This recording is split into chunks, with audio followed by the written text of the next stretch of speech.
ये पूरी तरह से कल से हम आपको प्रारंभ करेंगे। और गोमठ सार जीवकांड के अंदर आइएगा, काय मार्गणा का की अंतिम गाथा है। सिद्धम शुद्धम पणमीय जिनिंदवर नेमि चंद मकलंकम गुणरयण भूषणोदयम जीवस्य परुवणम मोक्षम। जीव द्रव्य की 20 प्ररूपणाओं का वर्णन करने का लक्ष्य बनाकर आचार्य श्री नेमिचंद्र सिद्धांत चक्रवर्ती महाराज ने गोमठ सार जीवकांड नाम के ग्रंथ की रचना की। और उसी के सार रूप में जो आप पढ़ रहे हैं, आप 8वीं प्ररूपणा के अंदर यानी 8वीं अध्याय में आपने प्रवेश किया है, जो काय मार्गणा।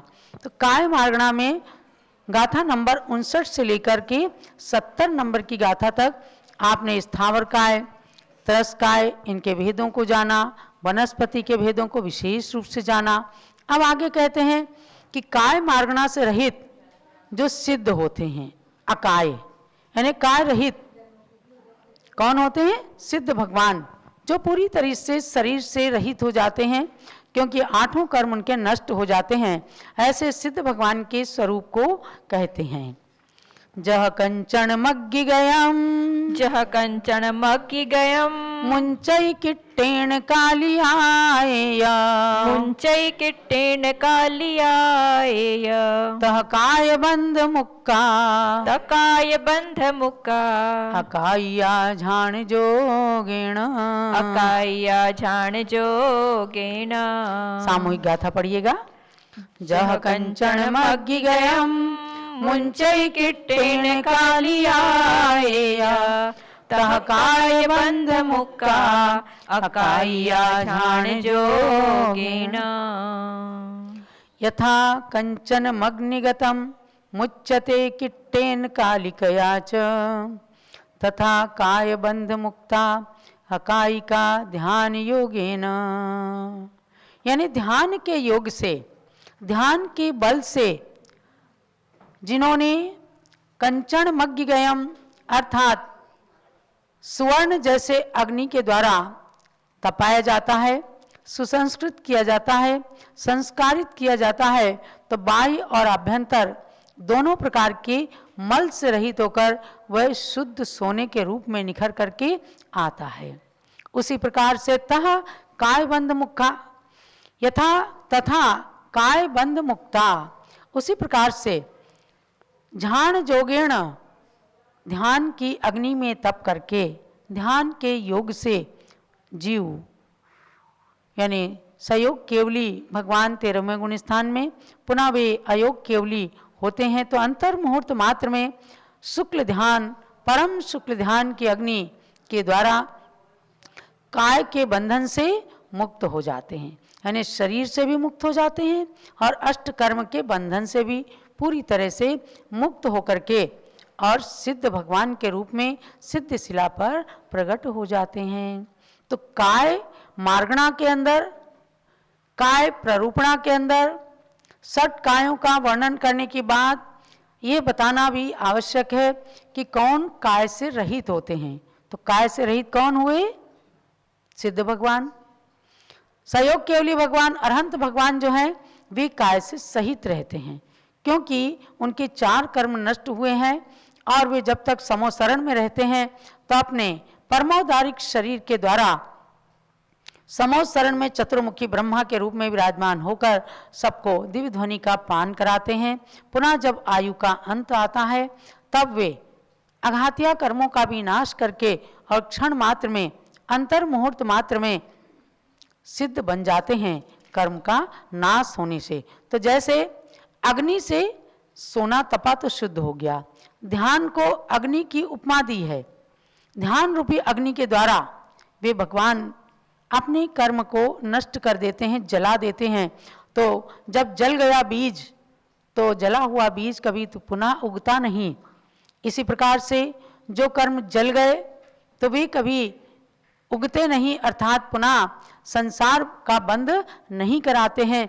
इसलिए अनंत काल के लिए वे सिद्ध भगवान विग्रह रहित होकर, काय से रहित होकर अशरीरी बनकर, अमूर्तिक बनकर सिद्धशिला पर केवल शरीर प्रमाण आत्मा की प्रदेश वहाँ पर उनके विराजमान रहते हैं। इस प्रकार से आपकी ये काय मार्गणा पूर्ण हुई है, यानी 71 गाथाएं परिपूर्ण हुई हैं और आपको 87 गाथा तक, वेद मार्गणा तक आपको परीक्षा देनी है। तो अब हम आगे योग मार्गणा और वेद मार्गणा में कल से आगे बढ़ेंगे। अंत में केवल काय मार्गणा को समाप्त करते हुए इतना ही जानना है कि यद्यपि ये काय सभी संसारी जीवों का शरीर ये मल का बीज है, यानी इसके अंदर 9 द्वार बहें घिनकारी कहे हैं, सप्त धात में रहती हैं, 9 स्थानों से मल झड़ता रहता है, ये मल का स्थान है। लेकिन फिर भी अत्यंत निंद होते हुए भी, कृतज्ञ होते हुए भी इसी काय के द्वारा रत्नत्रय रूपी निधि प्राप्त की जा सकती है। और इस देह रहित अवस्था को भी कौन प्राप्त करते हैं? मनुष्य ही प्राप्त करते हैं। चारों गतियों में एक मनुष्य गति ही ऐसी है कि जिसके द्वारा सिद्ध पद को या शरीर रहित अवस्था को, अशरीरी अवस्था को प्राप्त किया जा सकता है। इसलिए इस काय को संयम रूपी भूमि में बो करके मोक्ष फल को प्राप्त कर लेना चाहिए, ऐसा आचार्य देव बार बार प्रेरणा देते हुए कहते हैं कि इसमें स्वर्गादिक के सुख जो हैं, वैभव हैं, अभ्युदय हैं, ये भूसे के समान स्वयं ही मिल जाते हैं। लक्ष्य अपना फल पाने का है। किसान फल पाने के लिए खेती करता है, फल की प्राप्ति होती है तो बीच में भूसा तो अपने आप मिल ही जाता है। इसी प्रकार से मोक्ष के फल को पाने की इच्छा से दीक्षा धारण की जाती है, तपस्या किया जाता है। उसके बीच में स्वर्ग के सुख, मनुष्य गति के सुख भूसे के समान स्वयमेव प्राप्त हो जाते हैं। इसलिए समझना चाहिए कि संयम के बिना अपने को एक क्षण भी व्यतीत नहीं करना है। मानव जीवन बहुत ही मूल्यवान है और इसे प्राप्त करके हमेशा अपना परम लक्ष्य सिद्ध करने का प्रयास करना चाहिए। जैसे कोई भारवाही पुरुष कावड़ी के द्वारा भार को ढोता है। पहले एक समय था जब किसी भी भार को इधर से उधर ले जाना होता था तो कावड़ लेकर के और उसको ढोया जाता था अपने कंधों से।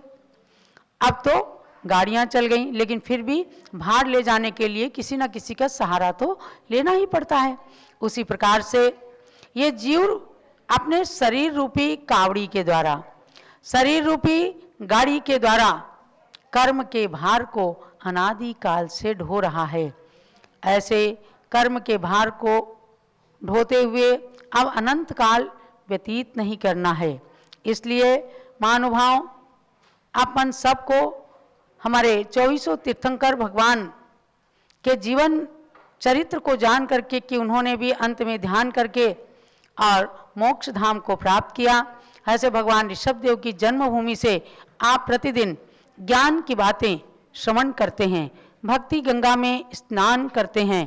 तो पूज्य गणिनी प्रमुख श्री ज्ञानवती माता जी, जो वर्तमान में सरस्वती की प्रतिकृति मानी जाती हैं, वे प्रतिदिन अपने प्रवचनों के माध्यम से आपको मनुष्य जीवन को सार्थक करने का प्रयत्न करना बताती हैं। आजकल बहुत ही सुंदर प्रवचन निर्देशिका ग्रंथ का स्वाध्याय करा रही हैं। आप सब लोग प्रातःकाल 6 बजे से पारस चैनल में जुड़ करके और उसका भी स्वाध्याय करें, उसकी भी परीक्षा होगी। और ध्यान रखें 28 फरवरी को आपकी परीक्षा गोमट सार जीव कांड की आगे की द्वितीय प्रश्न पत्र के रूप में परीक्षा होने वाली है। जब आपके पास पेपर पहुंचेगा, माने जूम चैनल से वो पेपर डिस्प्ले किया जाएगा और आप सब लोग उसका उत्तर भर करके और परीक्षा में अवश्य ही उत्तीर्णता प्राप्त करेंगे। तो इस प्रकार से आप